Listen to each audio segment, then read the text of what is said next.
Amigos míos, bienvenidos a bordo de este viaje de historias. Y hoy nos vamos a embarcar en una aventura por la psiquis humana. Eh, y tengo unos invitados supremamente especiales para este especial que vamos a hacer justamente sobre este tema. Ustedes recuerdan,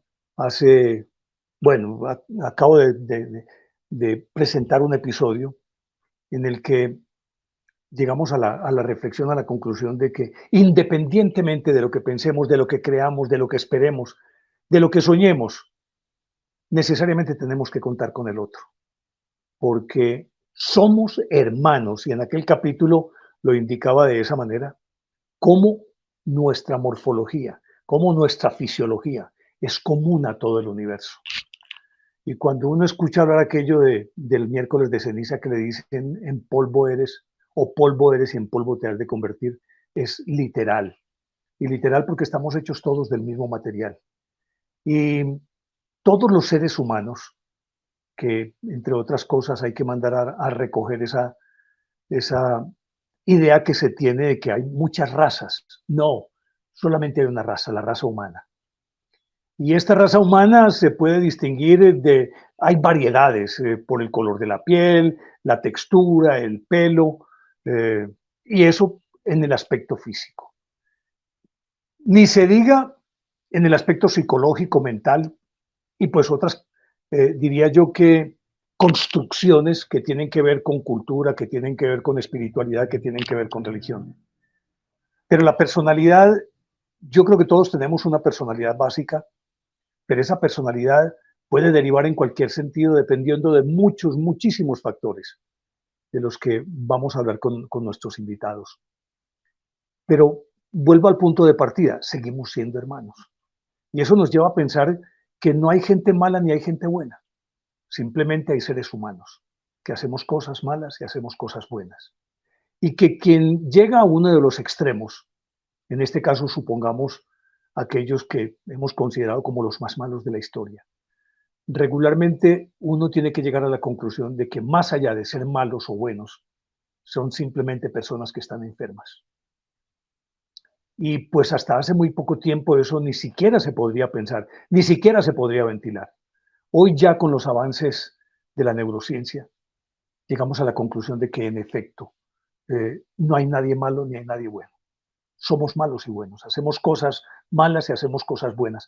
Somos duales, demasiado duales. En nosotros conviven como en el Dr. Jekyll y Mr. Hyde, ese hombre bueno, altruista, noble, que es generoso, desprendido, pero vive también el mezquino, el egoísta, el envidioso, el odioso, el asesino. Conviven en la misma persona. Yo creo que esto nos lo puede clarificar muy bien uno de nuestros invitados de esta noche, que ya se los voy a presentar. Pero quería hacer esta introducción simplemente diciendo, preparémonos para este capítulo, que yo sé que los va a sorprender. Mucho, muchísimo. Y yo creo que nos va a sacudir. Y creo que además nos va a llevar también a reevaluar nuestra posición frente a todos estos fenómenos. Dicho esto, voy a presentar a nuestros invitados de hoy. Hablamos con el doctor Edwin Olaya, él es psicólogo de la Universidad Católica, especialista en criminología y psicología forense, 20 años de experiencia en perfilación criminológica y por supuesto docente, porque un conocimiento adquirido y esa suma de conocimiento no es para guardársela uno. Y por el otro lado tenemos a un ser entrañable para mí, un gran amigo que lo tengo en mi corazón y lo abrazo en la distancia siempre. Me refiero a Alejandro Bernal, que siempre ha estado conmigo desde el comienzo de esta aventura y fue uno de los que más me impulsó, uno de mis pilares fundamentales para que hubiera despegado este canal de Ilógico.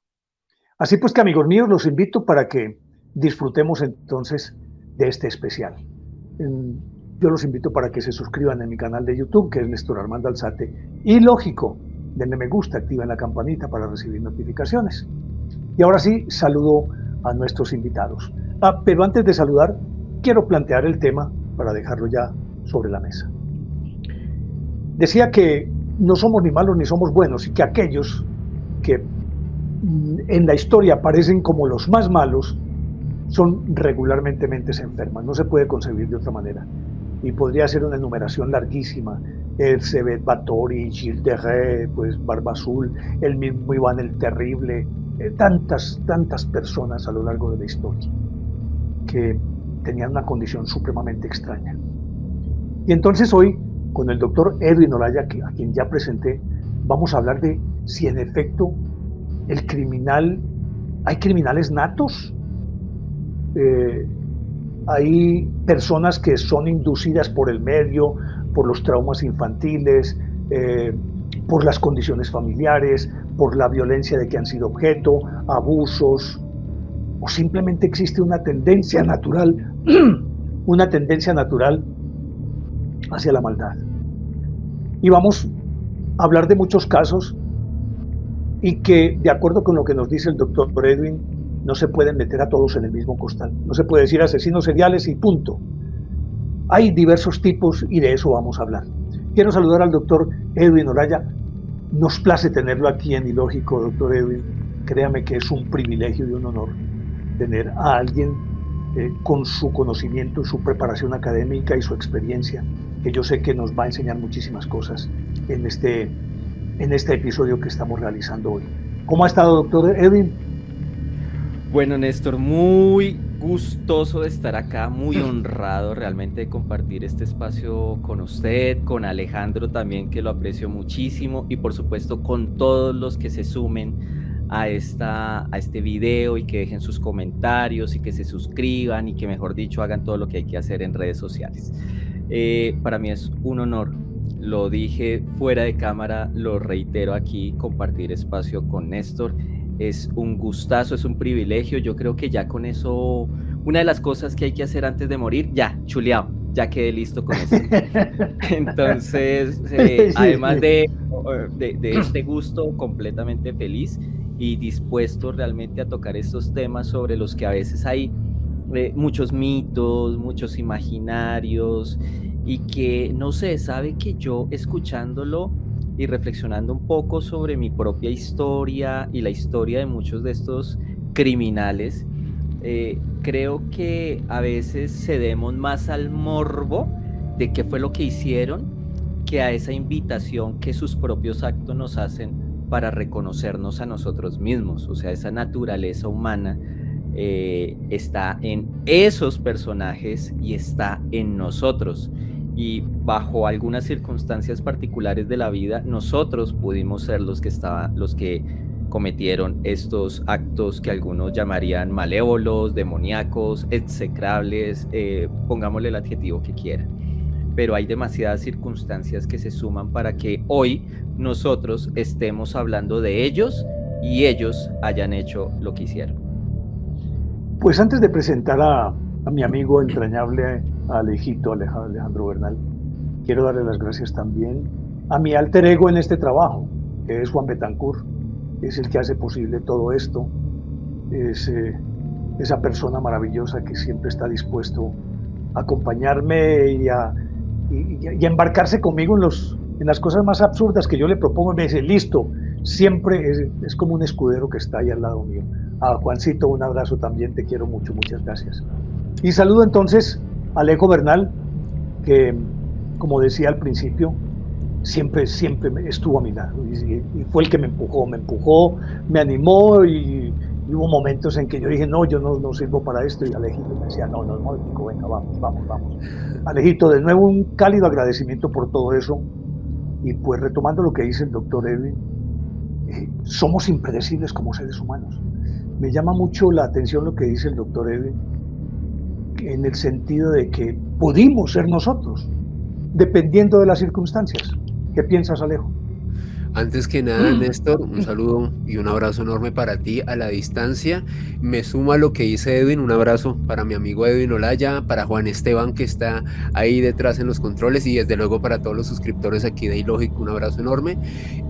Pues me sumo a lo que dice Edwin en cuanto que yo ya chulié esas cosas que tenía que hacer antes de irme de este mundo, que era compartir un programa con el maestro Néstor Armando Alzate, mi maestro de toda la vida. Por culpa de Néstor es que no solamente yo, sino muchos otros periodistas hemos decidido tomar un micrófono por las cosas maravillosas que siempre has hecho ejerciendo esta profesión, así que créeme que para mí es la alegría de mi vida estar aquí contigo, con Edwin y con todo el público aquí de Ilógico. Respondiendo a tu pregunta, somos seres duales, me sumo a lo que tú decías en la introducción. Somos una mezcla de luces y sombras, y alguna vez, desde luego, el que sabe más de esto es Edwin, y luego me gustaría pues que conversáramos, somos amigos, y establecer esto como una conversación de ese tipo. Alguna vez leí hace mucho tiempo que Freud, creo que fue Freud o Lacan, alguno de esos dos, pero creo que fue Freud, que comentaba que la normalidad es como ir por una vía recta. En un momento, en un camino, vas transitando a 30 por hora, por poner un símil automovilístico, y de repente pasa algo, un suceso en tu vida que hace que ese tránsito normal se desvíe, vaya por otro lado, o acelere o desacelere, o se Ponlo vaya en por otro lado. ponlo en términos de microsueño. ¿Qué es lo que sucede Algo. siempre en la carretera? La narcolepsia, totalmente, Sí, exacto. totalmente. Entonces, recuerdo que cuando leí eso, como una posible explicación para este tipo de actos que para algunos son deleznables, inexplicables y que se salen del canon común, al menos una de estas mentes privilegiadas dentro del psicoanálisis lo expresaba de esa manera. Entonces, yo creo, Néstor, sumándome un poco a lo que le preguntaste a Edwin, y a lo que decías en la introducción, desde luego, yo creo que ese tipo de personas que toman esa decisión de hacer ese tipo de acciones que se salen de lo común, son una mezcla entre condiciones, al menos para mí, no soy el experto, luego Edwin nos lo aclarará, una mezcla entre el condicionamiento genético y el entorno y cosas que le pasan en la vida, porque algo que también quiero dejar para las personas que nos están viendo en este momento en el chat: hay personas que vienen de entornos muy difíciles en cualquier parte del mundo, no voy a especificar, que viven auténticas tragedias personales, familiares, de todo tipo, y sin embargo, a pesar de todo eso, tienen el estoicismo para continuar siendo personas rectas, por así denominarlo.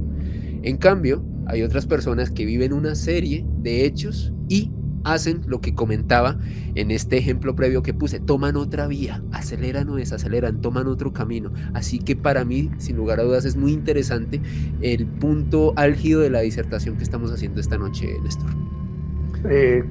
A partir de lo que nos dices, Alejo, doctor Edwin, entonces aquello de que, pues, que fue también quizás diríamoslo, un paradigma recurrente de los años 80, 90 y 70, es que se nace asesino, o se nace mal, o se nace bueno. ¿Tiene sentido eso o no? No, no, no, no. Hoy en día, por fortuna, y como lo mencionaba usted, la ciencia nos ha permitido entender muchas cosas, y entre ellas acercarnos a comprender mejor el comportamiento humano, que en sí mismo ya es un enigma.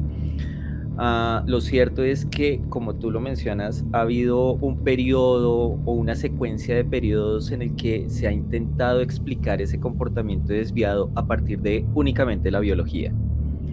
Y luego pasamos a explicaciones únicamente sociológicas y después únicamente psicológicas.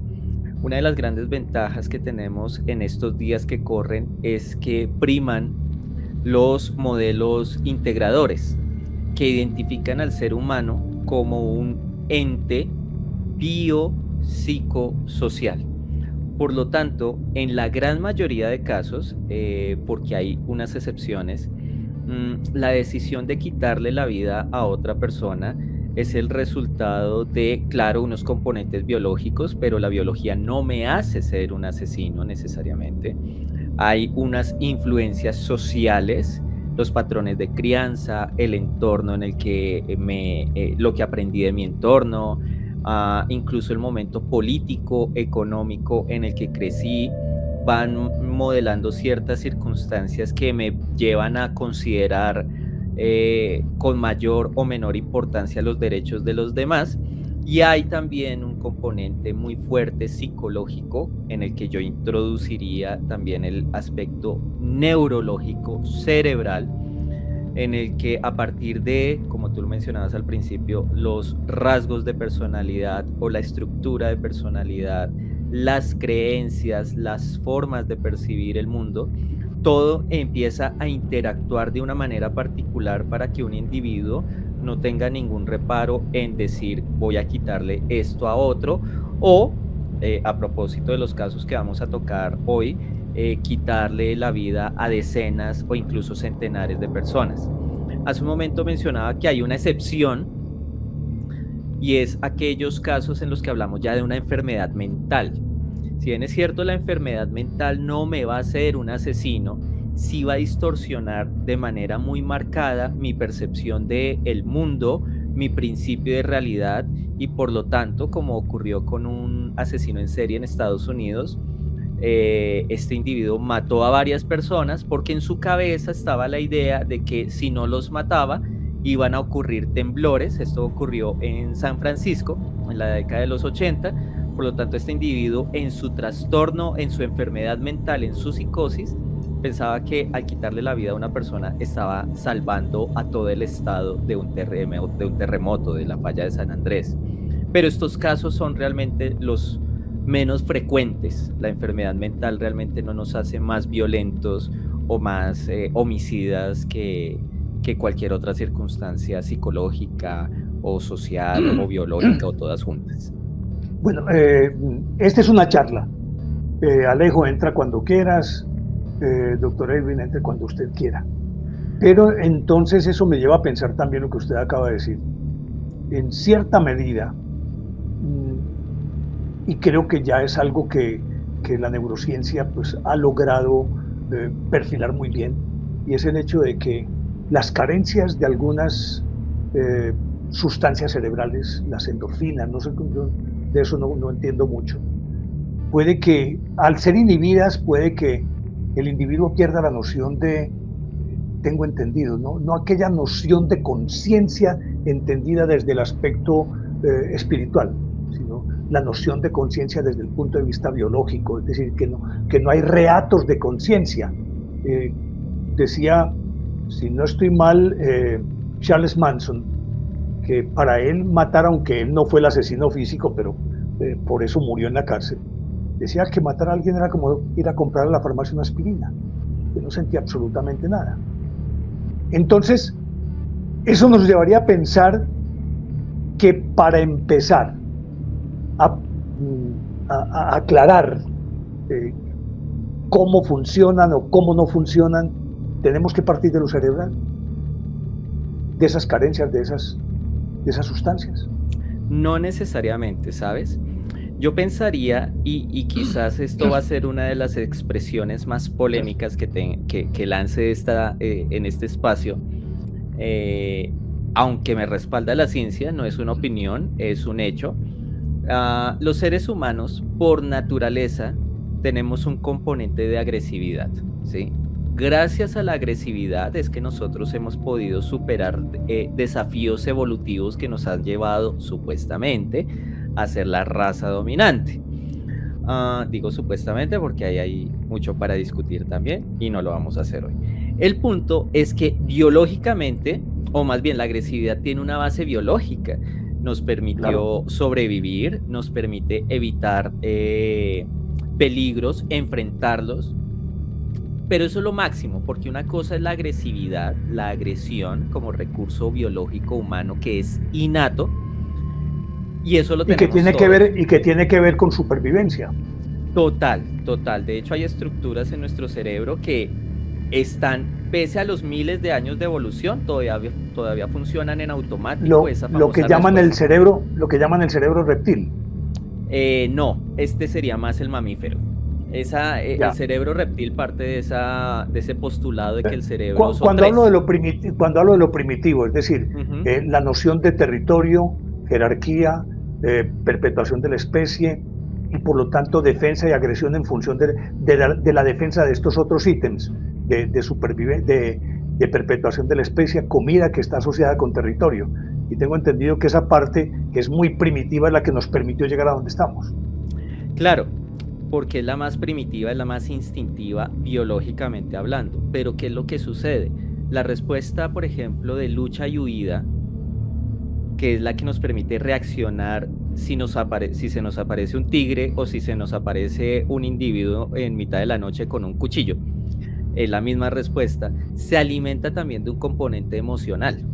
Y las emociones están en el sistema límbico, que hace parte de este cerebro mamífero, es decir, que nuestro sistema de defensa y de ataque, si bien es cierto, se alimenta de algunos aspectos de ese cerebro reptiliano que tú mencionas, está más en función de la supervivencia como mamíferos. Por eso nosotros podemos pensar no solo como individuos, sino como grupo social. Por eso es más fácil pensar, o más probable que nosotros pensemos en una emergencia en nuestros hogares, en salvar a nuestros familiares, en ayudar a nuestros familiares, que eso es mamífero, a diferencia de si solo reaccionáramos por instinto desde el cerebro reptiliano, cada quien mira a ver cómo se defiende y listo, y deja a los suyos aparte. Pero el punto es que hay una base biológica. Hay una base biológica para la agresión, más no para la violencia, que eso es diferente. La violencia no tiene un propósito realmente de supervivencia. La violencia, es más, es un constructo netamente humano.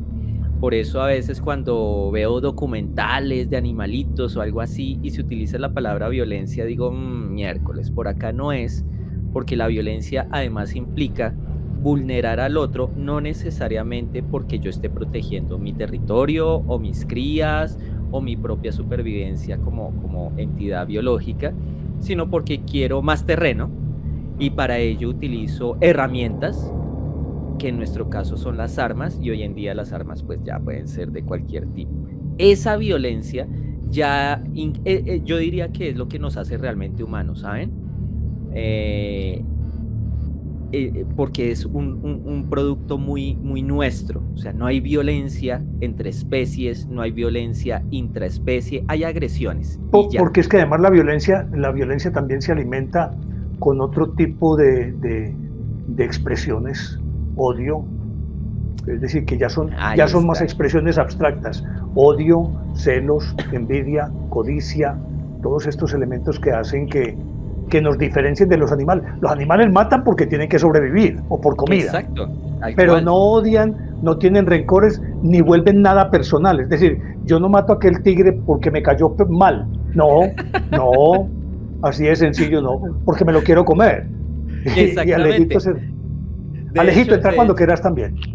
No, él está pero tiene como 4 engatilladas, ya las va a disparar. Sí. Es que sobre lo que decía Edwin, que a propósito lo habíamos hablado detrás de cámaras hace algunas semanas, Néstor, y era como, por ejemplo, para hacer más grandilocuente la promoción de un documental de animales, de cualquier cadena internacional, la que sea, muchas veces el narrador, la voz en off, como para meterle más, no sé, suscitar una emoción en el espectador, entonces introduce el elemento de y el tigre violentamente asesinó, los mató a las crías de su rival, como para que la gente quizás se conecte con eso, pero claramente... Esa es una forma de humanizar.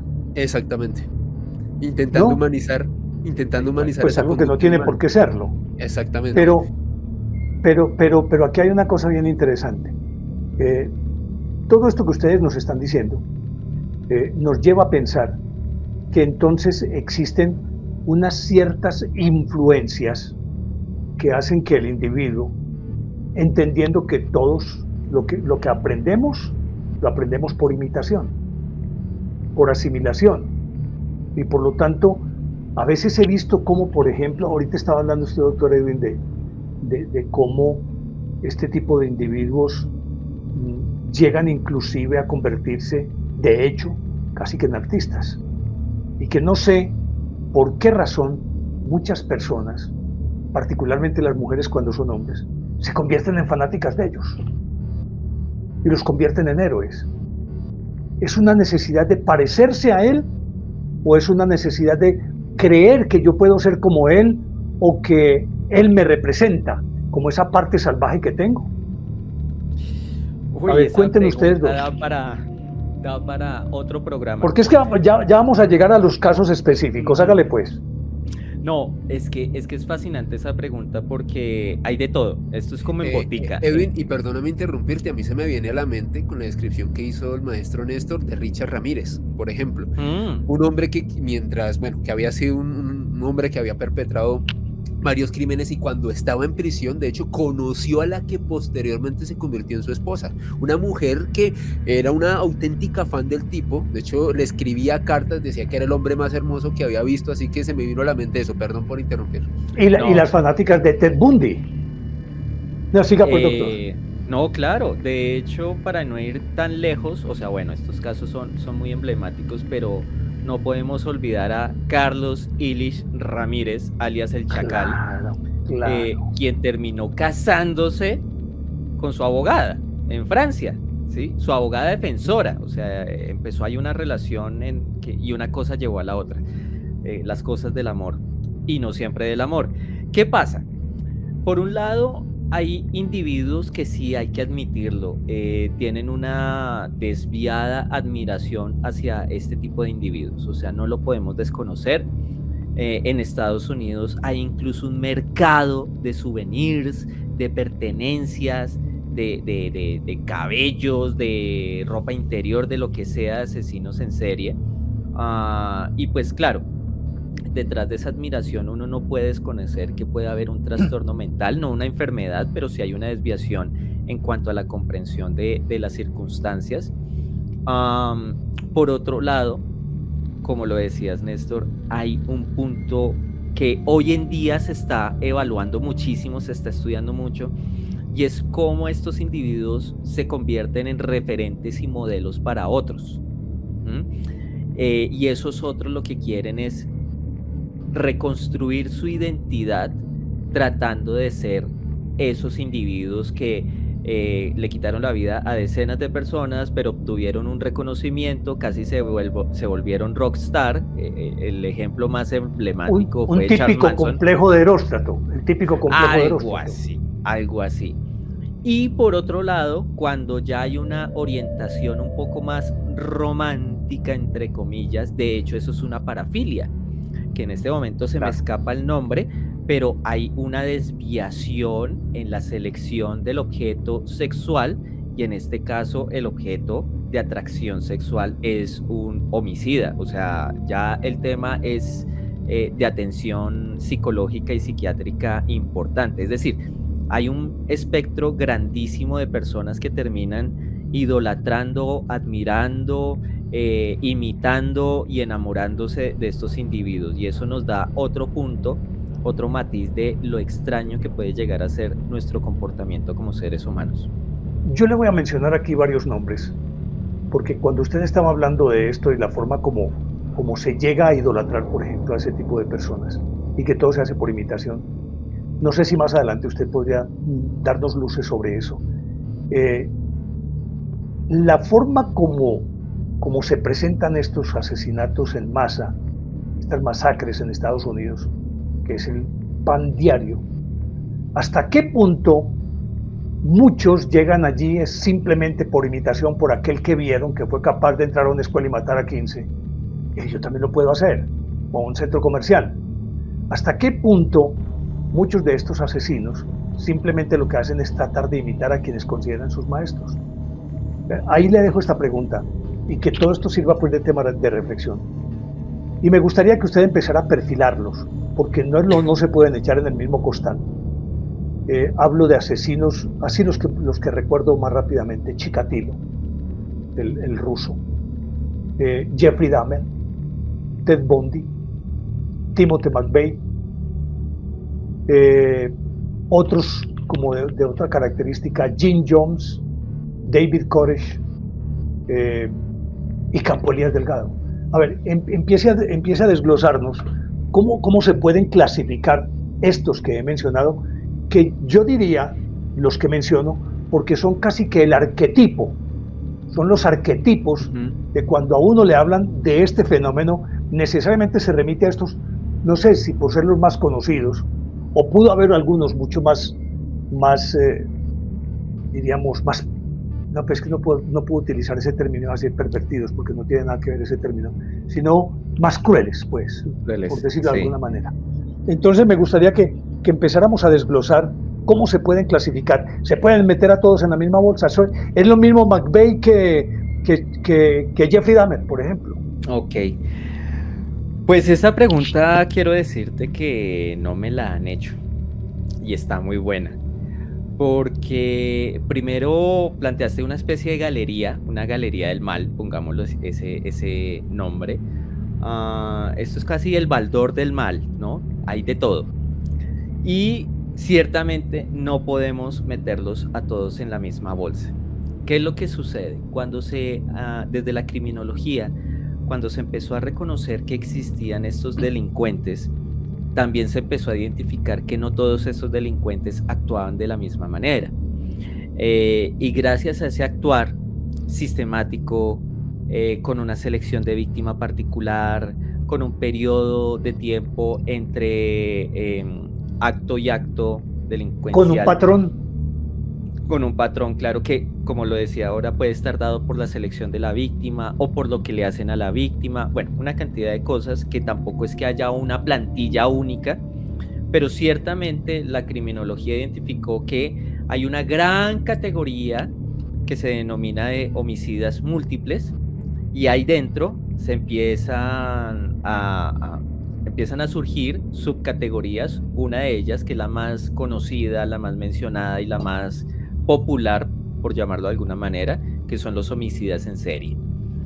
En homicidas en serie entraría Andrei Chikatilo, la bestia de Rostov, un homicida que tiene muchos paralelismos con nuestro Luis Alfredo Garavito. Jeffrey Dahmer, el carnicero de Milwaukee, también entraría ahí como un homicida serial. Ted Bundy, que también obtuvo mucho reconocimiento y mucho foco en su momento, no solo por lo que había hecho, sino también por esa especie de carisma, ¿no? Y esto dado por sus rasgos de personalidad, por la psicopatía que presentaba, cosa que no presentaban los otros. Y esto nos lleva a pensar que, si bien es cierto, por sus delitos pueden clasificarse de una manera, cada uno tenía una forma, una estructura psicológica completamente distinta. Pero no sé, yo creo que hay algo en común ahí. Mientras yo estaba hablando, yo no sé qué tan cierto sea esto, lo que voy a aventurar es demasiado osado de mi parte decir esto, porque no tengo elementos. Estamos entre amigos. Pero entre ellos lo que yo veo que hay un denominador común. Hay algo de una desviación sexual o algo sexual. Entre estos que acaba de mencionar, Chikatilo, Garavito, que lo tenía también aquí en la lista, Garavito, Jeffrey Dahmer, no sé qué tanto, y Ted Bundy, no sé, tienen como ese elemento común. Por ese lado también se pueden entonces perfilar. Más que perfilar, clasificar, ¿sí? Bueno, clasificar, sí. ¿Por qué? Porque de hecho estos son conocidos precisamente por la crueldad de sus actos, y esa crueldad estuvo muy enmarcada por el aspecto sexual en sus delitos. Pero si yo, por ejemplo, les hablara de... ¿cómo se llama este colombiano? Alejandro, Néstor, ayúdenme, porfa. Que era de los 40, aquí en Bogotá. El doctor Mata. El doctor Mata, gracias. Estaba buscando precisamente el libro de él y no lo encontré. Él también fue un homicida serial colombiano, pero nada tenía que ver una motivación sexual en sus delitos. Su motivación era más de lucro. Entonces, ¿qué es lo que pasa? Dentro de esta misma gran categoría de homicidas seriales, hay unos que actúan motivados, sí, hay una motivación sexual. Otros lo harán motivados por el deseo de dominar y controlar a sus víctimas, como suelen ser algunos de los casos de los ángeles de la muerte, es decir, estos asesinos y asesinas en serie que desde su rol como médicos o como enfermeros matan a sus víctimas. Eso es otra categoría. Y podríamos mencionar, como para cerrar, aunque puede haber muchísimas categorías más, el doctor muerte. Ese exactamente podría ser por dominio y poder. Y habrá otros que quieran obtener un beneficio material de sus delitos. En este caso, el doctor Mata obtenía el beneficio de las propiedades de sus víctimas, las escrituras y demás. Es decir, cuando hablamos de asesinos en serie, estamos hablando de una categoría que tiene subcategorías infinitas, yo diría hoy en día, porque podríamos analizarlo desde el funcionamiento de su cerebro, desde la existencia de un trastorno mental, desde su tipo de víctima, desde el número de delitos que cometieron, desde sus motivaciones y fijaciones, fetichismos. las fijaciones, los trastornos sexuales, exactamente. Es decir, hay un panorama grandísimo todavía. Por eso, como criminólogo, a veces me resisto cuando aparecen, y yo estoy seguro que todos hemos visto en algún momento alguna noticia, alguna nota en televisión que hablan de el perfil del X, secuestrador, feminicida, asesino en serie, lo que sea. Y me hace mucho ruido esa expresión porque realmente no existe un solo perfil que englobe todas las variables. O sea, es virtualmente imposible. Pueden compartir elementos como de manera muy acertada lo has mencionado, Néstor, pero cuando uno empieza a analizar, es decir, a descomponer ese fenómeno en sus partes constitutivas, se da cuenta que es más lo que los diferencia que lo que los hace iguales. Yo no sé, Alejo, también desde tu experiencia como periodista, a veces como se cubren a veces estos casos, Sí. y como que todos en la misma bolsa, ¿no? De hecho, afortunadamente me preguntaste eso porque era el aporte que quería hacer, y es que con Edwin en muchas oportunidades, Néstor y queridos suscriptores y espectadores de este video, siempre hemos hablado como, lamentablemente, y este es un mea culpa porque yo pues soy profesional de medios, algunas veces en estos canales de comunicación, muchas veces se hace o no se da el contexto necesario, o se difunde la información de una forma muy peregrina y, por qué no decirlo, hasta cierto punto irresponsable y sensacionalista. Además de morbosa, Exactamente, Néstor. Y, por ejemplo, y no me gusta nunca ponerme de ejemplo, valga la redundancia, pero yo recuerdo que hace unas semanas, cuando hicimos un dossier con Edwin en mi canal de YouTube, íbamos a hablar de un caso que fue muy conocido aquí en Colombia en enero, de una chica que se llama Valentina Tres Palacios, un delito donde está sindicado, es un suceso que en este momento está siendo investigado, y con Edwin hablábamos que sería muy irresponsable de nuestra parte tomar valoraciones respecto a lo sucedido, porque primero es un proceso que en este momento están llevando a cabo las autoridades de este país, y tanto Edwin como este servidor realmente nunca nos sentimos cómodos como en la forma más bien en la cual los medios habían abordado una situación tan terrible, no solamente para los familiares de la víctima, sino que incluso para los familiares del principal sindicado en este momento. Hay como dos tragedias que van al mismo tiempo, de alguna u otra forma,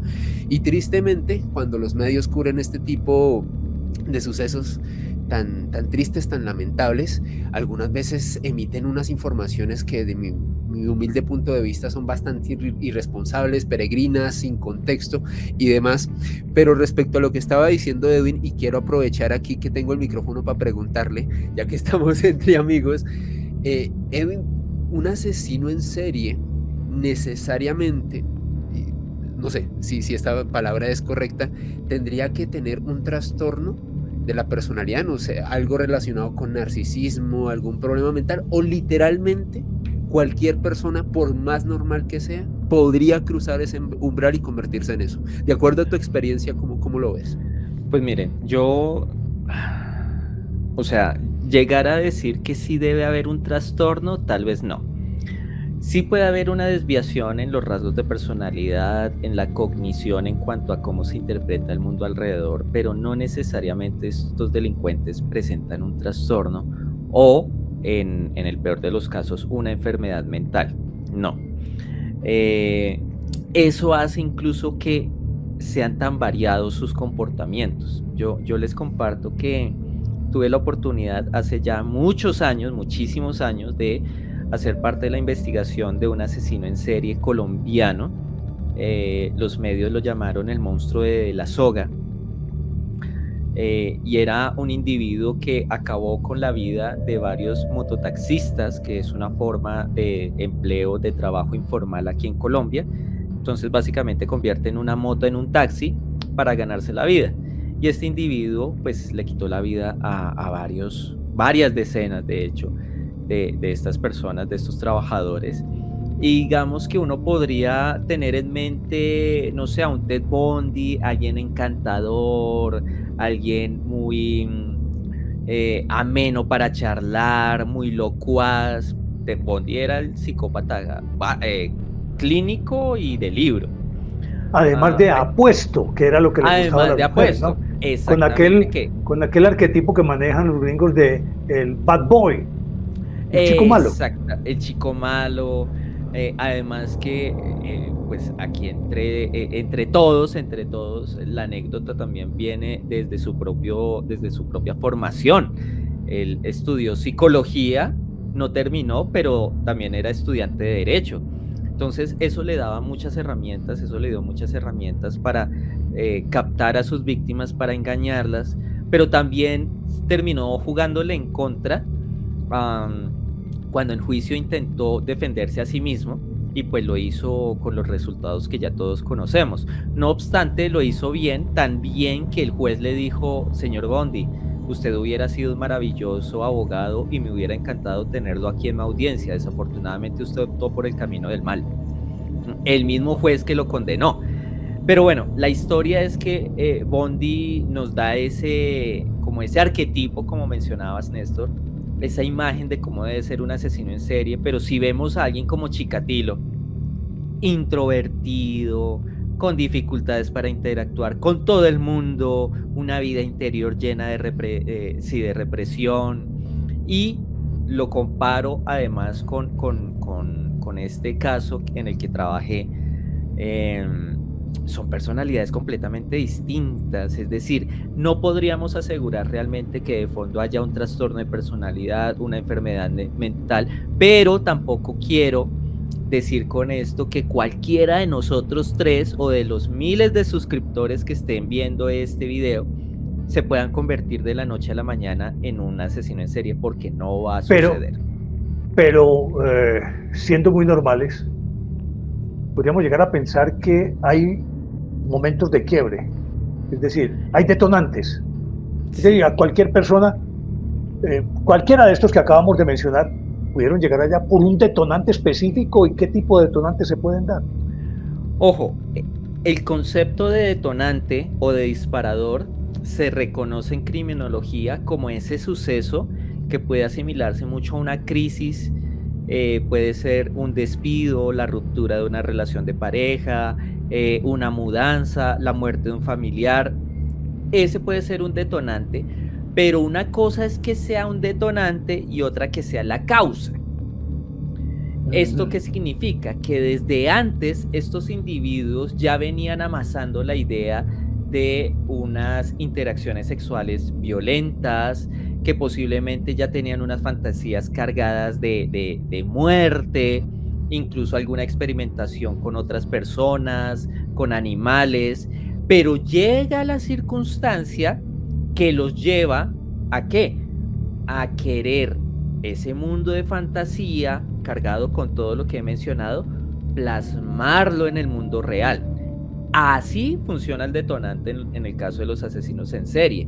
Por lo tanto, no es que el detonante los convierta en unos delincuentes hiperbuscados por el FBI al mejor estilo de Hannibal Lecter, no, sino que ellos ya traían algo, pasó una circunstancia, todo se desbocó, es como si el dique se rompiera y sale con todo, y casi que podríamos decir que su naturaleza real aparece.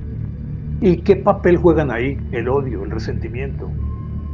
Pues realmente no, por los hogares, es decir, hogares disfuncionales, claro, violencia intrafamiliar, abuso sexual infantil.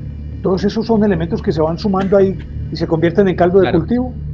Claro, pero lo que mencionaba hace un rato, empieza a mezclarse con otros factores, porque lo mencionaba de manera muy sabia, es que esto es un tema de sabiduría, lo mencionaba Alejandro hace un rato, personas que han crecido, que han tenido que experimentar circunstancias muy adversas en su infancia, en su adolescencia o en su adultez. Recuerdo que Alejo utilizó la palabra, tuvieron el estoicismo de sobreponerse a esas circunstancias y no tomar el camino de la izquierda, el camino del mal, sino que son ciudadanos ejemplares. Es más, hay individuos cuyo cerebro funciona como el de un psicópata y no son delincuentes, son personas honorables que, claro, tienen algunas fallas en su comportamiento ocasionalmente, pero no son malos. En consecuencia, eso que tú has mencionado, entornos disfuncionales, aprendizajes vicarios totalmente inadecuados, es decir, que a través de la violencia se consiguen las cosas, que es válido abusar del otro, que las experiencias sexuales inadecuadas están bien. Todo eso empieza a configurar en el cerebro una forma de percibir el mundo, pero que realmente no nos va a convertir en delincuentes, en homicidas, en violadores, en lo que sea. Es parte del caldo, o sea, este caldo tiene muchos componentes, afortunadamente, porque yo les quiero decir algo. Si fuera la receta tan sencilla, ninguno de los tres estaría acá, porque muy seguramente o estaríamos en una cárcel o ya nos hubieran matado. Alejo desde hace rato tiene una cara de estoy que me hablo. Es que quería hacerte una pregunta, Edwin, porque me parece muy interesante hacia dónde hemos encaminado esta conversación. Y es que si, digamos, alguno de nuestros espectadores o alguien del común interpreta que un conocido, un familiar o alguien comienza a fantasear con cosas que de pronto se salen del canon y que quizás podrían desencadenar en uno de estos actos deleznables de violencia. Edwin, desde el punto de vista de tu experticia, ¿esto sería una señal de alarma o cada caso es diferente o cómo lo ves tú como psicólogo? No, yo sí lo vería desde la historia de estos delincuentes y desde la práctica psicológica como una señal de alarma. Yo quiero traer a colación algo con lo que he venido estudiando los últimos años y que me parece fascinante, y es la relación de la crueldad contra los animales y su relación con la violencia interpersonal. De hecho, en edades muy tempranas, que los niños sean crueles con los animales, pero ojo que eso también hay que contextualizarlo, ¿no? Porque hay un proceso de experimentación también de los niños, por lo tanto, quizás como adultos pensemos, no, es que le quitó las paticas a la hormiga una a una, qué crueldad, pero para el niño pequeño sencillamente está experimentando, él no tiene esa concepción de maldad. Pero hay casos de casos, ¿no? Ya más grandecito. E históricamente, perdón que lo interrumpa ahí, porque históricamente hay individuos que se caracterizaron por eso. Vlad Tepes, el famoso Drácula, Iván el Terrible, Erzsébet Báthory, Gilles de Rais, el Barba Azul de Perrault, y muchos otros que en la historia, inclusive algunos emperadores, creo que hasta el mismo Calígula y otros tantos, que luego mostraron una personalidad que ya históricamente sabemos de qué se trata, pero que empezaron precisamente por el maltrato animal, por matar animales. Total, hay una relación, no digo que es matemática, pero sí hay, digamos que en las historias de estos delincuentes, un proceso de increchendo que empezaron violentando a otro ser vivo, ¿sí? Para después pasar ya a seres vivos de la misma especie. En este caso, ciertos comportamientos anómalos que tienen ese componente de fantasía, es decir, que se nota que no es que se les ocurrió en el momento, sino que todo lo que le hicieron al animalito ya venía rumiándose desde quién sabe qué tiempo. Ya eso nos debe llamar a tomar acciones. De hecho, les comparto, hay un trastorno que está configurado, está descrito en el DSM-5, que es el Manual Estadístico y Diagnóstico de Trastornos Mentales, y se llama el trastorno de conducta. y únicamente se hace diagnóstico en menores de edad, infantes y adolescentes, máximo preadolescentes, perdón. Y uno de los criterios diagnósticos del trastorno de conducta es el maltrato hacia los animales. ¿Por qué? Porque si este trastorno crece, se puede llegar a un trastorno antisocial de la personalidad. Es decir, hay una secuencia, hay un espectro de evolución. En este orden de ideas, Alejo, yo sí pienso, y sobre todo en esta época en la que todos estamos expuestos a gran cantidad de información a través de estos medios virtuales, hay que estar muy atentos con las personas cercanas, no solo porque puedan causarle daño a otros, sino también a sí mismos, ¿no? O sea, hay que estar pilas. Podría ser también, ya trasladándolo a la época moderna, los niños que son emblemáticos, bueno, no pongamos en términos de emblemáticos, sino que son los característicos de determinado establecimiento educativo, que son los que encabezan los bullying. El bullying también podría ser un símil del maltrato animal y que podría darnos la indicación de que ese individuo potencialmente puede llegar a convertirse en un asesino serial. De hecho, mi estimado Néstor, el criterio diagnóstico es maltrato a animales o a pares. O sea que lo que tú dijiste está en todo el sentido científico, o sea, está en el rigor científico. Claro, aplica a pares. De hecho, yo diría que es mucho más complejo y delicado que sea a pares, porque resulta que en nuestro cerebro nosotros tenemos unas estructuras que nos hacen ser mucho más empáticos con nuestros congéneres. Sí, a propósito de las neuronas espejo. Entonces, si yo veo que ustedes tienen una expresión de tristeza, mi cerebro la va a reconocer y en consecuencia, si yo voy a atacar, mi cerebro al leer esa expresión de tristeza o de miedo se inhibe y no continúa el ataque.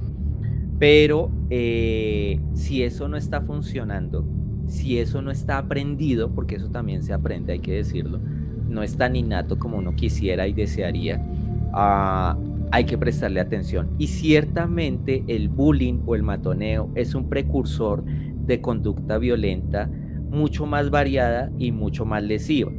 Ahora, les puedo decir a partir de unas investigaciones, y a propósito de lo último que me preguntaba Néstor, es si esa violencia contra los pares o contra los animales nos llevaría a un asesino en serie. Realmente no. Lo que nos han mostrado las estadísticas con población de delincuentes seriales, homicidas seriales, estudiados en Estados Unidos y viendo sus historias delictivas y sus historias de crianza, demostraron que menos del 10% de los asesinos en serie tuvieron historial de maltrato animal o de maltrato a pares. Es decir, que no necesariamente es un predictor de que alguien se va a convertir en un serial. Pero hay otros elementos y ya vamos a entrar en otro terreno porque estamos encarretados y todavía tenemos muchísimo para abordar. Resulta que hay otro tipo de asesinos. Y yo decía que qué tan determinante es el odio, por ejemplo. Yo tengo aquí particularmente a un individuo que me parece que es lo más atípico del mundo, que es, lo voy a plantear de una vez los tres. Timothy McVeigh. No sé qué tanto fue un estrés postraumático después de estar en acciones de guerra. Luego tenemos un campo muy especial para Campo Elías Delgado. Y otros como por ejemplo que tienen unas motivaciones que son mucho más mesiánicas, como el caso de Jim Jones y el caso de David Koresh particularmente. Me gustaría que habláramos antes de abordar a Campo Elías con la matanza de Boceto, que habláramos un poquito de McVeigh, que yo creo que ya es otro tipo de asesino que no es serial, lo mismo que David Koresh, el de Waco, Texas, y Jim Jones. ¿Qué podemos decir? Uy, Néstor, es que estos personajes, o sea, te sacaste los que son, porque nos llevan a reflexionar a otro nivel. Por ejemplo, en el caso de Timothy McVeigh,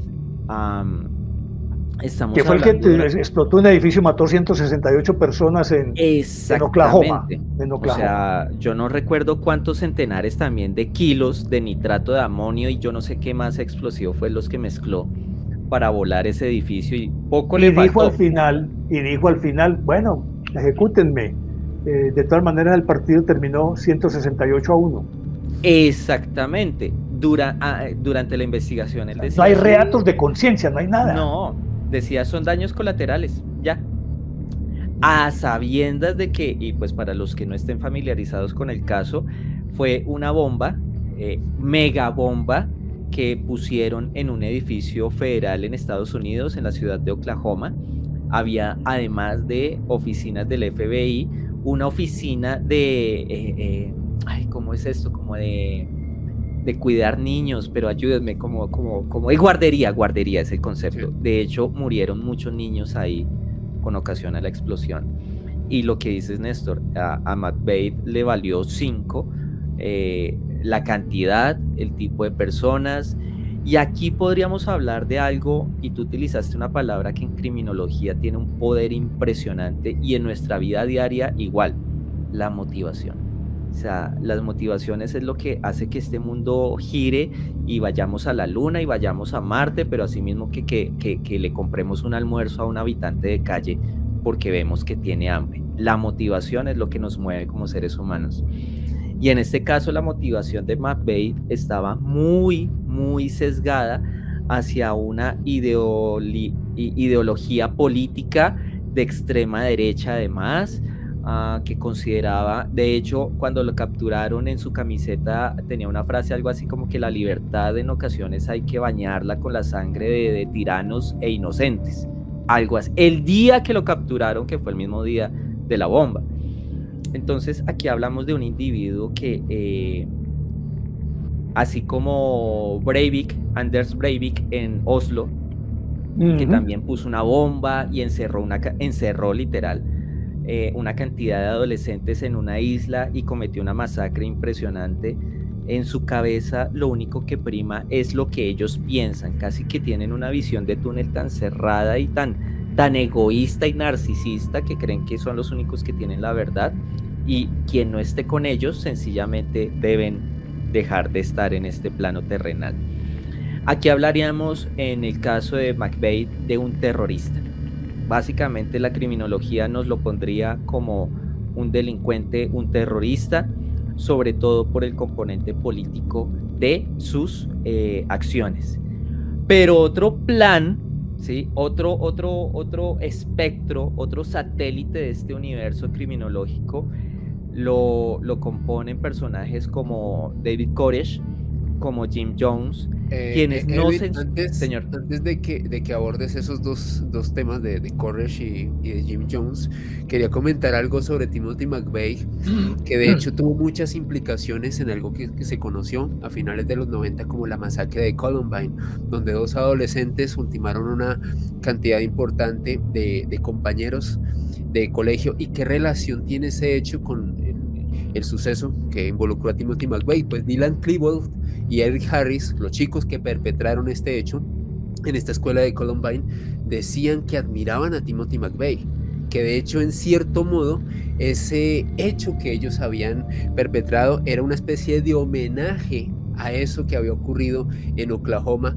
hace, bueno, creo que fue 4 años antes de esa masacre de Columbine. Así que creo que esto lo hilvanamos con algo que comentábamos al inicio de este dossier, y es como muchas personas se inspiran tristemente por este tipo de hechos tan deleznables e intentan replicarlos a su modo. Claro, de hecho, sí, Néstor lo había mencionado y se me olvidó recoger ese hilo. En Estados Unidos, todos sabemos, hay tiroteos masivos casi que mensualmente.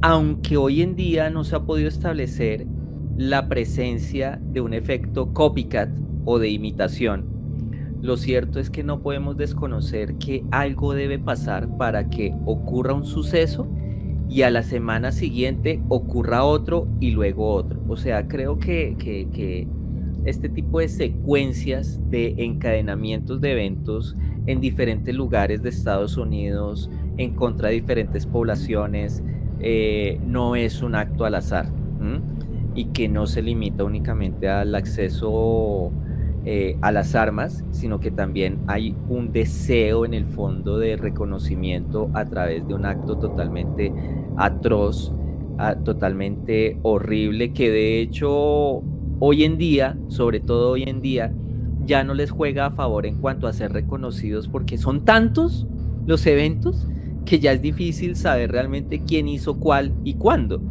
En un estudio que leía del año pasado de tiroteos masivos, en un año en Estados Unidos hubo más de 300 incidentes, es decir, casi uno diario. Entonces, que pudo ser 2, 3 víctimas, otros con decenas, pero pues son cosas para mí que eso ya nadie obedece recuerda.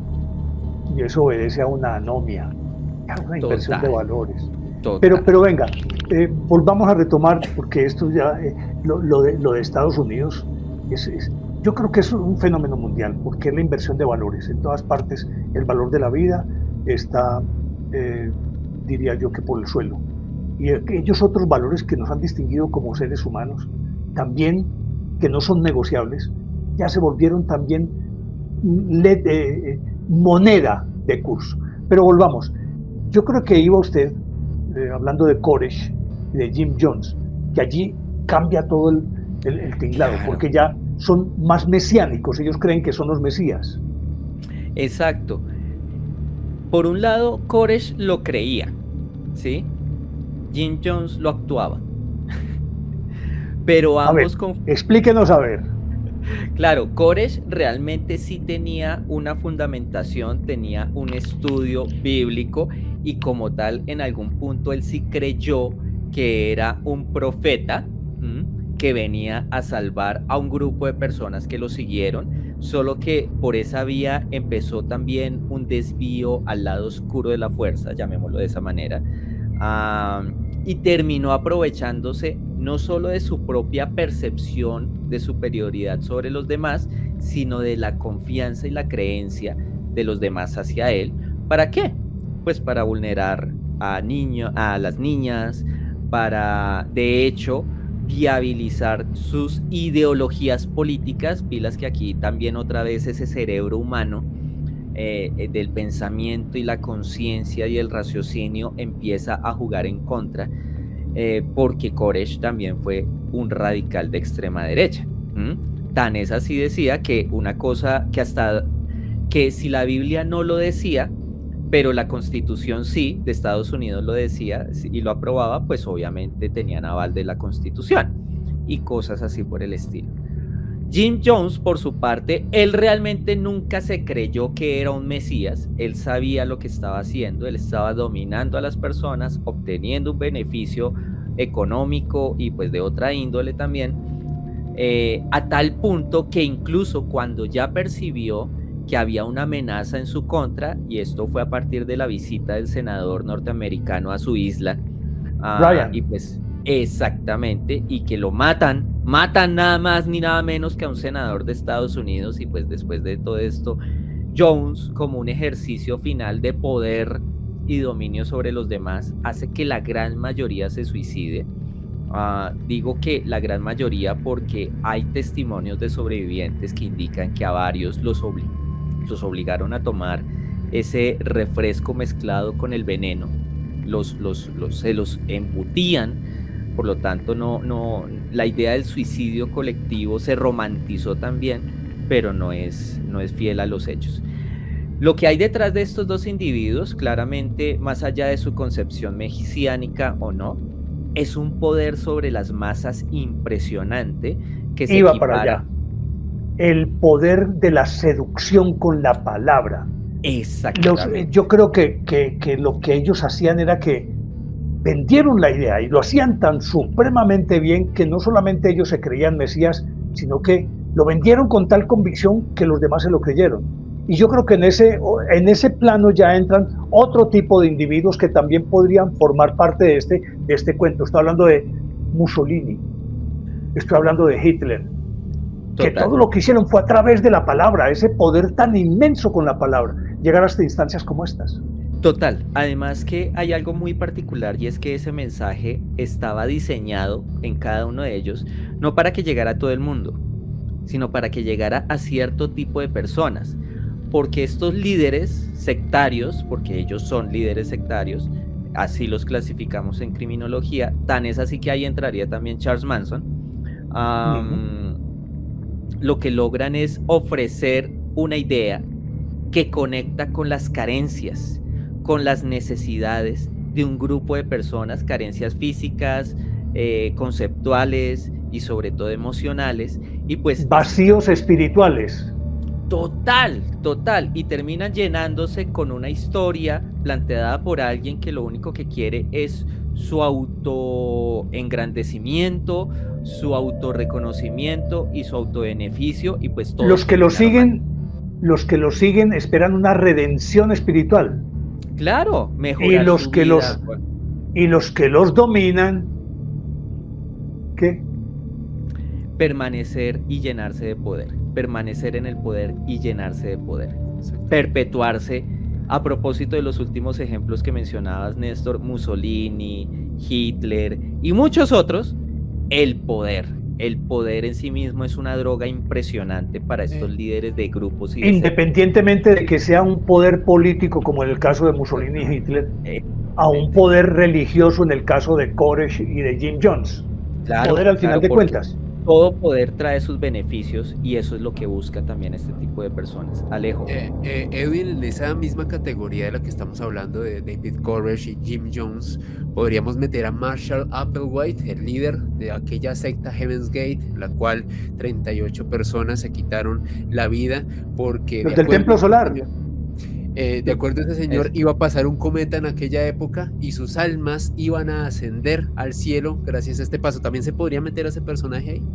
Claro, pero no tan al nivel narcisista, manipulador de estos otros. O sea, en este caso... Yo creo que la clave ahí es el narcisismo. Empecemos por ahí. Creo que es el Claro, los demás me sirven a mí para hacerme más grande. En este caso de Applewhite, todos se creyeron el cuento, o sea, realmente ellos se creyeron el cuento y pues tan creído el cuento que todos se montaron en la película de nos vamos a morir y pues bajo nuestros términos y vamos a pasar a otro plano y bien. Pero el líder estaba convencido también de la historia. Acá no. Lo que decía Néstor hace un rato, esos discursos, lo que les vendió era eso, un producto para vender y para captar seguidores que me iban a servir a mí, no porque yo realmente estuviera convencido. Hablemos del ejemplo de Koresh, de que realmente hay que evangelizar, que hay que cambiar la sociedad a partir de los preceptos de la Biblia, de Jesús, de Elías, de quien sea. No, eso se terminó convirtiendo en un mensaje de venta para otras cosas. Pero caía en un terreno abonado, es decir, gente ávida de espiritualidad, de sentido de vida desde la perspectiva religiosa o desde la perspectiva política de la redención como individuos. Y yo creo que ese terreno abonado es el que aprovecharon estos individuos. Y lo siguen aprovechando tristemente, Néstor y Alejo, con pequeños grupos, pequeñas sectas religiosas, sectas políticas. Bueno, hoy en día hay sectas de todo tipo, de todos los colores y todos los sabores, pero es la misma historia siempre. Y eso motivación. Exactamente, y eso nos debe llevar a pensar, hombre, realmente creo que estos casos, a propósito de lo que hablábamos al principio, nos invitarían a pensar, bueno, ¿y mis carencias cuáles son? Porque asimismo, como yo en este momento estoy hablando de esas sectas, pues qué tal que de acuerdo a mis carencias, en 2 años yo esté otra vez en un programa con ustedes difundiendo la palabra XYZ por mis carencias emocionales o espirituales. Todos tenemos un vacío que queremos llenar. El problema es con qué lo vamos a llenar. Eso sería lo que le pasó a Campo Elías Delgado. Uy, sí. Porque a propósito de esto, queremos elogiar la obra que se ha escrito el doctor Edwin Olaya y queremos que nos hable extenso de ella, porque este personaje yo creo que lo ha apasionado desde la perspectiva científica y desde su quehacer como académico y de su quehacer profesional, y creo que usted ha sido el que le ha seguido el paso a todo este proceso a lo largo de todos estos años. Y yo creo que si alguien conoce en Colombia a Campo Elías Delgado, creo que se llama Edwin Olaya. Este Edwin Olaya estuvo motivado, perdón, qué pena, este Campo Elías Delgado estuvo motivado por esas razones que le acabo de mencionar. Campo Elías fue un individuo que la gran Primero, ¿cómo se llama el libro que acaba de publicar? Listo, empecemos por ahí. Gracias. Cuéntenos toda esta historia. Néstor, muchísimas gracias por darle la oportunidad también al libro. El libro se titula Poseto, tras las huellas de Campo Elías Delgado. Es la reedición del libro que yo ya había publicado en el 2007, pero que por diferentes razones, tanto de conocimiento como de experiencia, como de inseguridades, yo estaba muy joven en ese momento, pues no tan joven, pero síganme la corriente, no conté, o no sabía cómo contar, o no entendí en su momento, no dimensioné cuando analicé el caso.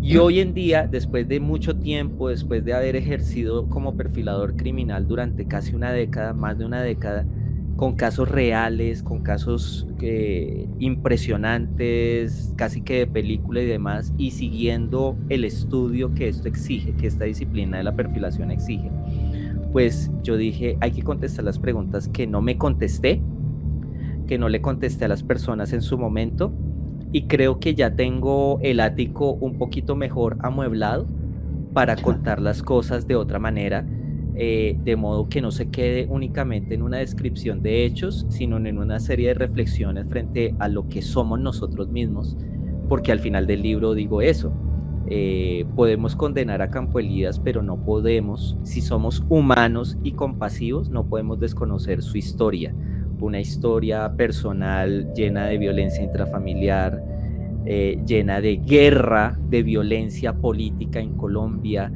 llena de una guerra ajena que fue Vietnam, cuando él se ofreció al ejército de Estados Unidos y además fue a Vietnam en 2 oportunidades. Y lo que te iba a comentar a propósito de ese maravilloso enlace, o sea, Alejo, yo estoy impresionado de esa maestría del maestro, ¿sí? Cómo aterrizó suavecito con Campo Elías, con un detalle importantísimo, y es que Campo Elías fue un tipo con muchas carencias afectivas, carencias espirituales, y todo eso él lo empezó a llenar con rencor, con el deseo de ser otro, con el odio hacia su mamá, hacia las personas que lo rodeaban, y hablo en general, ¿sí? Desde la persona que se sentaba a comer a su lado hasta sus vecinas, es decir, todos esos vacíos le empezaron a pasar factura, y llegó el punto en el que, como lo mencionaba en algún momento, como una bomba de relojería, terminó estallando, arrasando con todo aquello que odiaba, con todo aquello que no lo satisfacía. Había un odio larvado que iba creciendo. Total, o sea, a mí, yo se los digo, después de estar metido casi que en la cabeza de Campo Elías durante todo este tiempo, imagínense, desde 2005, rumiando una cosa, la otra, tratando de entender, la vida de Campo Elías debió ser muy triste, porque en su corazón habitaba y reinaba esa desazón, ese odio, esa frustración de no ser quien quiso ser, y ver que ya era un hombre maduro, todavía viviendo con su mamá, no tenía pareja, no tenía una vida propia, y eso es parte de lo que cuento en el libro también, que todo lo que hizo Campo Elías, todas esas muertes, tanto en el restaurante como en otros lugares, fue un intento de reconstruir su identidad, de ser otro y ser recordado de otra manera, y de alguna manera lo logró, porque difícilmente hubiéramos recordado a un hombre de 50 y tantos años que vivía con su mamá ya adulta mayor.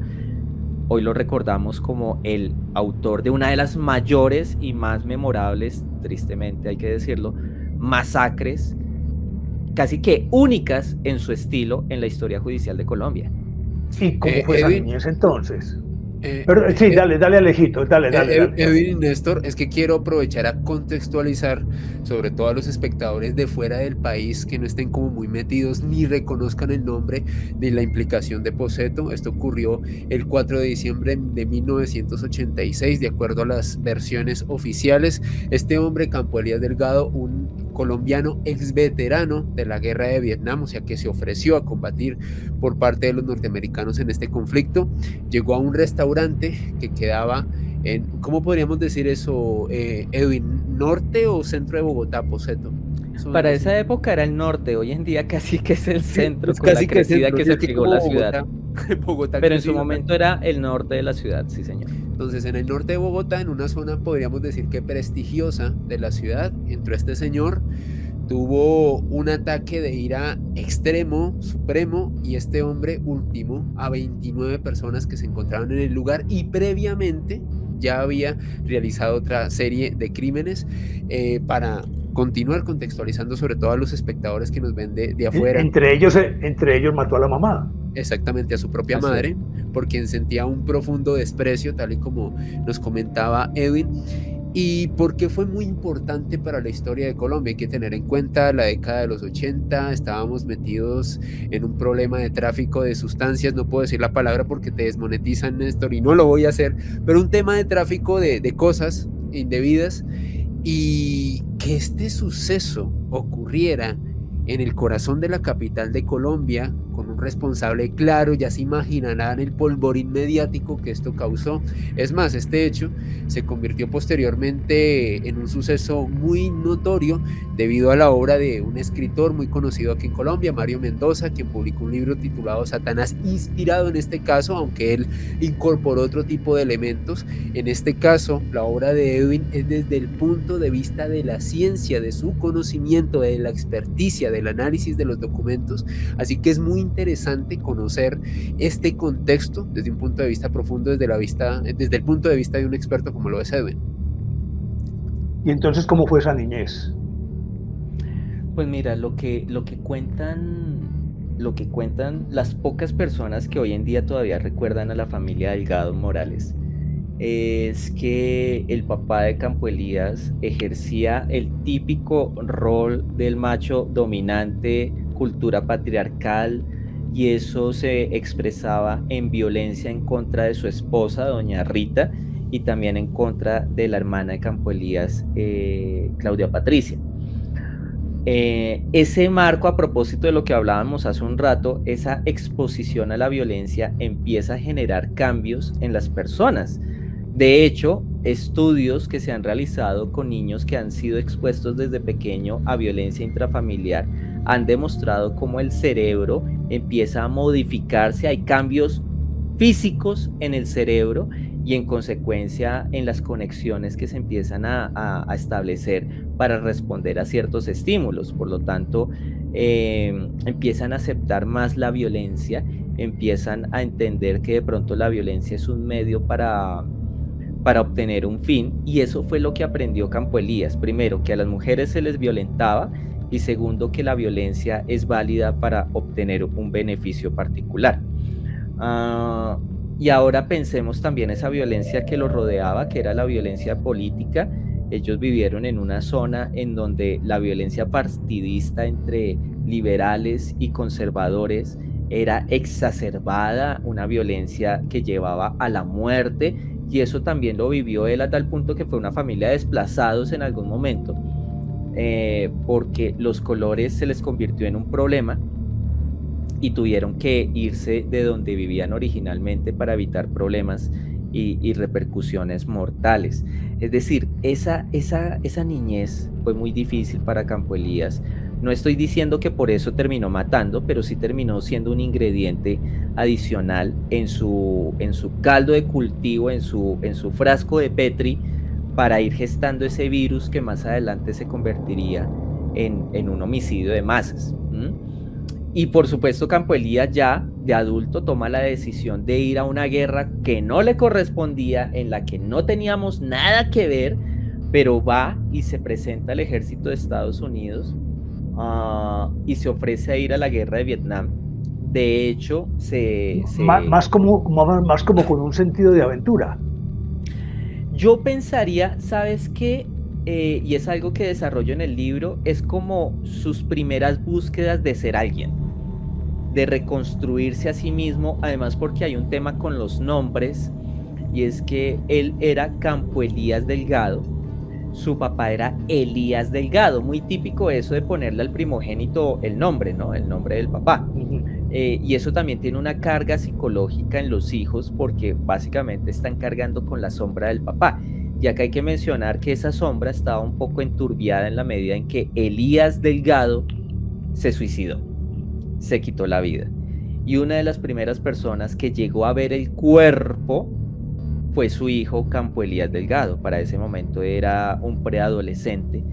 Entonces, en la sombra del papá había muchos elementos que no necesariamente eran los más adecuados.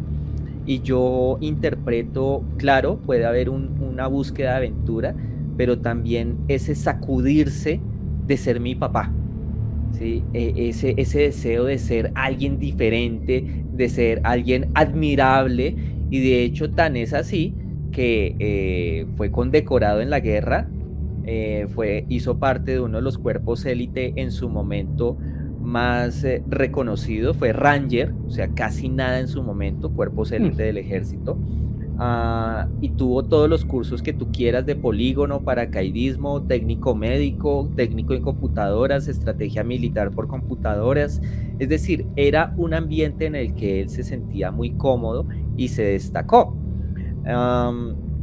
El asunto es que fue a la guerra en 2 oportunidades y después, de la noche a la mañana, termina su servicio, sale del ejército de Estados Unidos y vuelve a Bogotá, Colombia, a vivir la vida de un ciudadano común y silvestre que pasa anónimo por las calles, que no es nadie a quien admirar y que además tenía dificultades de relación con su mamá. Y lo peor del tema es que él empieza a replicar la vida de su papá en cuanto a la violencia que ejercía en contra de su mamá.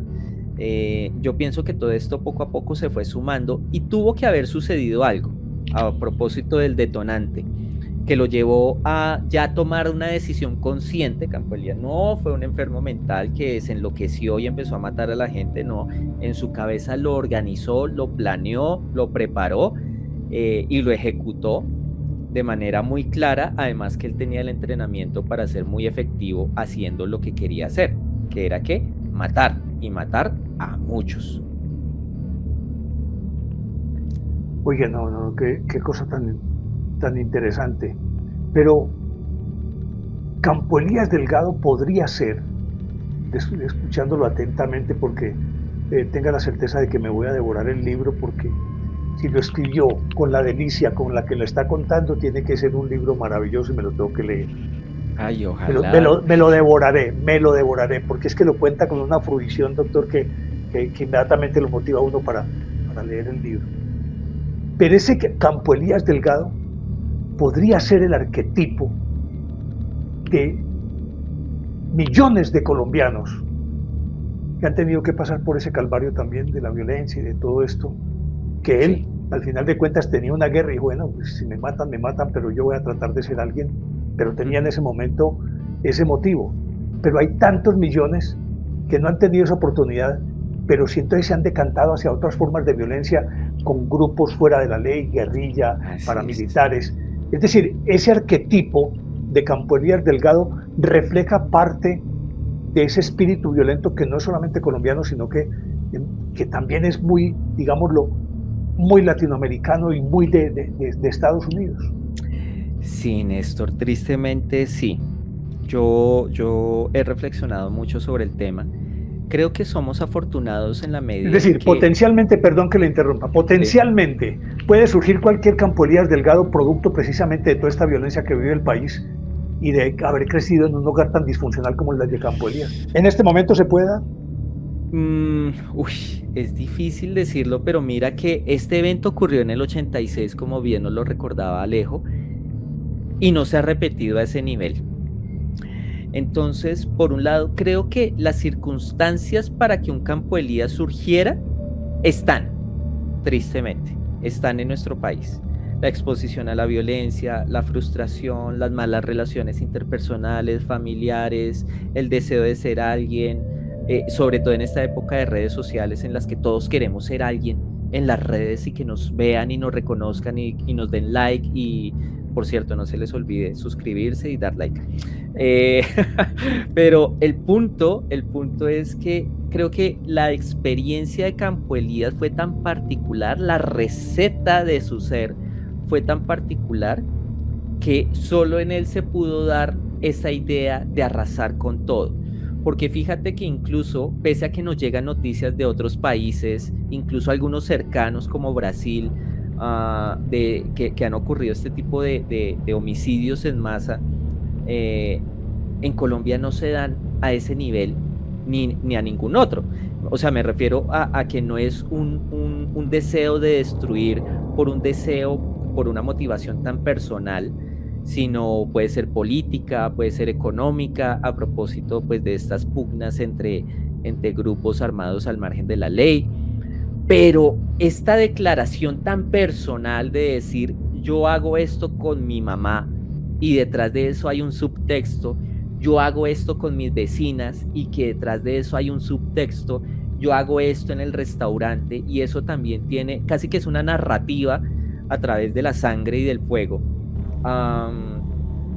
Por fortuna no. Aquí, de hecho, Campo Elías casi que nos importó una violencia que en ese momento no conocíamos, que después se hizo más habitual por las noticias. Pero acá lo que tú dices, Néstor, es cierto. El caldo de cultivo típicamente ha dado lugar a otras formas de violencia, ¿sí? Vincularse a grupos armados al margen de la ley, vincularse a negocios turbios, ofrecer su cuerpo para violentar a otros, no sé, una cantidad de cosas. Y creo con total certeza que esa es una de las razones por las cuales el caso de Campo Elías es tan sui generis, porque es tan particular, tan único, tan él, que por eso no se ha repetido, afortunadamente, y toco madera para que no suceda, de la forma en que él lo hizo, con las magnitudes que él lo hizo, y por las razones que él lo hizo, que definitivamente fueron muy desde sus carencias, muy desde sus vacíos, muy desde sus deseos de querer algo, pero saber que ya no lo iba a obtener. Pero eso no solamente es válido en Colombia, es válido para todo el mundo, porque los elementos primarios subyacen en todos los individuos, en el planeta. Pero Alejo, te quería escuchar, Alejito, que te siento muy calladito.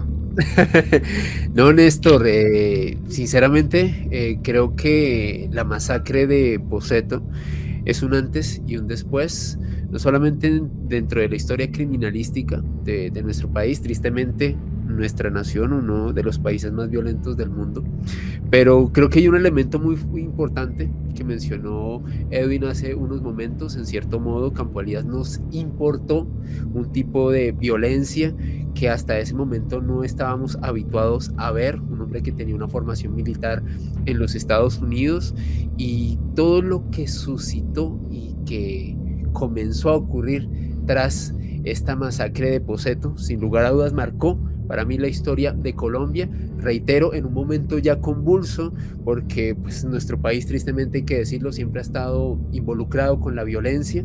Así que, o sea, imagínense lo importante que es este hecho, que un hecho de violencia en uno de los países más violentos del mundo, más de 30 años después, se siga recordando. O sea, de esa magnitud fue, y creo que lo importante de esta obra de Edwin es la forma en la que él lo analiza, y bueno, y poder escuchar de primera mano esa investigación que él hizo. Y creo que entonces, de acuerdo con todo esto, Campo Elías Delgado no encaja en ninguna de las categorías anteriores. De hecho, mi estimado Néstor, tengo un debate con una colega, ella es perfiladora criminal argentina, porque ella dice, no, Campo Elías es un spree killer, que es una categoría también de estos asesinos múltiples. Y yo ¿Qué digo, significa? No, spree killer es casi un asesino en serie, pero no actúa de la misma manera. De hecho, tiene periodos de ataque mucho más cortos, hay una selección de las víctimas más pensada, hay una selección real de la víctima, no es cualquiera que esté por ahí, que esté dando papaya, no. Es una categoría bien compleja. Y la otra categoría de asesinos múltiples serían los asesinos de masas.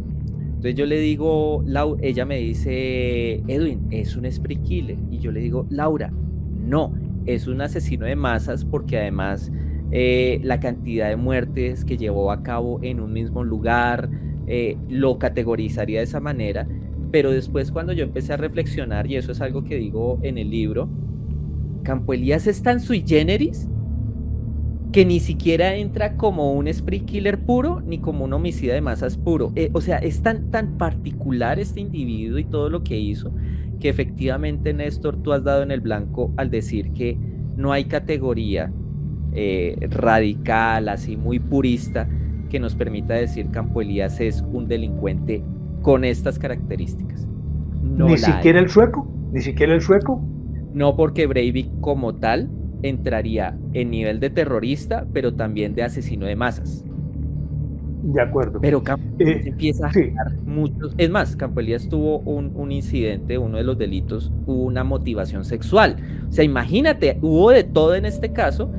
Y pues qué bueno que realmente las personas puedan acercarse, como lo dice Alejo, a una mirada un poco más aterrizada, no desde la ficción, sino desde los hechos ciertos, las evidencias, el análisis del expediente, de las declaraciones de testigos, que nos permiten incluso escuchar las voces de aquellos que sobrevivieron y entender la tragedia que significó. con otro agregado. Este libro puede ser un referente de criminalística bien estudiado para muchos estudiantes y para muchas personas que están justamente en ese campo, como lo acaba de decir su colega argentina. Yo creo que es objeto de estudio académico para que se pueda realmente entender qué bulle en la mente de una persona y qué es lo que lo puede disparar. ¿Dónde se puede conseguir el libro? Pues Néstor, realmente en este momento lo está distribuyendo la editorial Quillango Editores. En la página de la editorial lo pueden adquirir, pero también en Colombia en las principales librerías, Librería Nacional, Librería Matorral, y para aquellas personas que están fuera del país que están interesadas, en Busca Libre, y creo que también en la página de la editorial ya también se puede conseguir para que lo puedan leer, para que podamos incluso reconstruir el conocimiento en torno a estos casos y compartir como conceptos, ¿no? Y reflexiones sobre todo de lo que pasa a nuestro alrededor en el día a día. Si se quieren comunicar con usted, ¿cómo lo hacen? Siempre abierto en mis redes sociales, Olaya M por Instagram, por mi canal de YouTube, en Facebook. ¿Cómo se llama? Edwin ¿Cómo se llama Olaya. el canal de YouTube? ¿Cómo se llama? Olaya M. No le tengo nombre así, una cosa espectacular, eso se lo dejo a los profesionales como ustedes. Bueno, Olaya M en YouTube. Olaya M, sí. Olaya M. En YouTube, y sobre todo en Instagram. Ahí es donde muchas veces las personas me contactan, me escriben, que por cierto siempre soy muy agradecido por tener esa oportunidad de llevar un mensaje a las personas, no solo desde la ciencia, sino desde la reflexión y la cotidianidad. Bueno, para finalizar, antes de la conclusión de Alejo, ¿qué lección nos deja todo esto? Y hago una última pregunta, y si se quiere puede ser envenenada. El mundo va a esos extremos de violencia. Esto ya se volvió, diríamoslo, como una característica de estos nuevos tiempos. Sí, tristemente sí. Hay demasiada ira, resentimiento, odio en la estirpe humana en este momento. Yo digo que sí, hay mucho de eso, hay también mucha enfermedad, mucho trastorno mental. O sea, estamos hoy bombardeados de tantas cosas que realmente no sabemos ni entendemos qué es lo que pasa con nosotros, y mucho menos encontrarle una vía de escape sana a todo eso que experimentamos. Y voy a decir algo que tal vez no sea lo más esperanzador del mundo, pero créanme que fue algo que al final reflexioné mucho con esta reedición del libro, y es que el mundo está tan patas arriba que no sabemos si vamos a tener el privilegio de gozar de un mañana. Por lo tanto, lo mejor que podemos hacer es disfrutar el presente con el que contamos y aprovecharlo de la mejor manera, haciendo todo el bien que podamos hacerle a los demás. ¿Esa es su conclusión? Esa es mi conclusión, sí, señor. Bueno, y Alejito, recuérdame, Mandrágora, ¿Cómo es? Mandrágora Misterio. Mandrágora Misterios aquí en YouTube, Néstor, para las personas que quieran estar informados con noticias alrededor de los misterios, de los enigmas, de la conspiración, del fenómeno ovni que últimamente se ha vuelto noticias de primera plana en medios de comunicación internacional en todo el mundo. Y quiero aprovechar, Néstor, ya que estamos aquí reunidos, el próximo mes, el 20 de abril, vamos a estar Edwin Olaya y este servidor realizando un evento presencial aquí en Bogotá que también va a tener una transmisión online. Este evento se llama La Tertulia Criminal, Boceto, Verdades Reveladas. Vamos a estar analizando con Edwin gran parte de la investigación que él desarrolló para hacer esta obra, este libro que está lanzando. Así que pues nada, invitar a todos los espectadores a que pues nos puedan acompañar, ya sea directamente, si usted está en Bogotá y quiere acompañarnos. Casa Magola es un lugar muy, muy cómodo en el centro de Bogotá, o también si está en otro país o en otra ciudad, también que nos acompañe. Queremos hacer un coloquio donde todos podamos interactuar, hablar, analizar estos casos y sobre todo poder esclarecer muchas cosas que tristemente con el paso de los años se han deformado respecto a este caso, Néstor. Y a mí me pueden seguir en redes sociales, en Twitter, Instagram y TikTok en @alebernalpress con @. Repítelo. @alebernalpress con @. Me pueden seguir en Facebook, Twitter e Instagram. ¿Y tu conclusión? Y mi conclusión, Néstor, yo creo que somos un mundo muy violento y muy agresivo, y un mundo en donde los cambios suceden cada vez más rápido, en donde no solamente vivimos en una sociedad hipertecnológica e hiperestimulada, porque esa es una palabra clave de nuestra realidad. Estamos viviendo con estímulos todo el tiempo, y lo que ayer fue verdad, mañana es mentira, y lo que ayer fue mentira, quizás pasado mañana sea verdad. Y así es como se está construyendo nuestra actualidad, con estímulos de todo tipo, redes sociales, hiperinformación. Hoy en día buscar información veraz, Néstor, y tú que eres colega, que eres periodista, sabes que si bien hace unas décadas era complejo, hoy en día literalmente es como buscar una aguja en un pajar. Es complicadísimo, porque de cualquier tema del que quieras hay muchas versiones, algunas encontradas, algunas con sentido, otras sin ningún tipo de sustento, pero existen.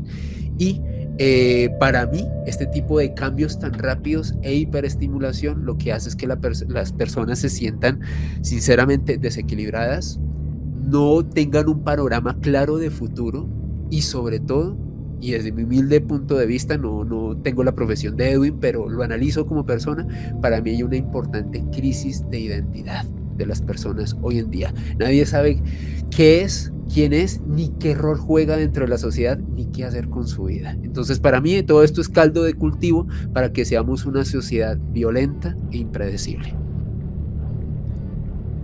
Pues a ustedes dos muchísimas gracias, doctor Edwin Olaya. Ha sido un privilegio tenerlo aquí en nuestro canal de Ilógico. Alejito sabe que esta también es su casa, y me voy a devorar su libro. Tenga la absoluta certeza de que me voy a devorar su libro. Porque yo también, a guisa de conclusión, me sigo preguntando por qué personas como ellos actúan de esa manera. Y por más que intentemos encontrar una respuesta, siempre será un misterio. Y será un misterio porque cada ser humano es un mundo completamente diferente. Y ese mundo completamente diferente ve el resto desde su propia perspectiva y con su propia interpretación. Y al verlo desde su propia perspectiva y con su propia interpretación, entonces actúa en consecuencia, como lo concibe, como cree que tiene que hacerlo, como cree que lo ve. Y por lo tanto, si es una visión personalizada, se abre la inmensa posibilidad de que ese individuo actúe como cualquiera de estos, pensando que lo que está haciendo es lo correcto, es el bien. Independientemente de cuál sea la noción que tenga de bien o de mal, como en el caso de Campo Elías Delgado, era ser alguien, ser reconocido, ser un individuo que marcara un precedente, que dejara una huella. Y yo creo que todos los demás hicieron lo mismo. Pero si nosotros nos alejamos un poco de esa perspectiva egoísta de que yo veo el mundo y el mundo es como yo lo veo, y de la única manera que se puede interpretar el mundo es como yo la veo, con esa visión maniqueísta, siempre veremos al otro como un enemigo. Decía al principio, cuando comenzamos este espacio, que viérase como se viera, mírese como se mire, hagamos lo que hagamos, somos hermanos. Y no es solamente alegórica esta expresión. Hermanos de sangre, de genes, estamos hechos del mismo material. Y si estamos hechos del mismo material, entonces deberíamos aprender a entender que el otro tiene motivos que tal vez no entendemos, pero que deberíamos aprender a comprender. A ustedes, amigos, en este viaje que hemos hecho hoy, espero que les haya gustado. Les dejo la inquietud de siempre, ¿les parece lógica o ilógica esta historia? Y quiero que quede como un tema de reflexión. Ese que tienes al lado, que de pronto te mira feo, no es que quiera mirarte feo, es que él ve el mundo desde su perspectiva. Así como tú lo estás viendo que crees que él te mira feo, también lo ves desde tu perspectiva. Bajemos la guardia y entendamos que el otro es nuestro prójimo, que significa el más próximo. Y próximos por consanguinidad son todos los seres que poblamos el planeta Tierra. Así que muchas gracias y nos encontramos en un próximo viaje de historias. Chao.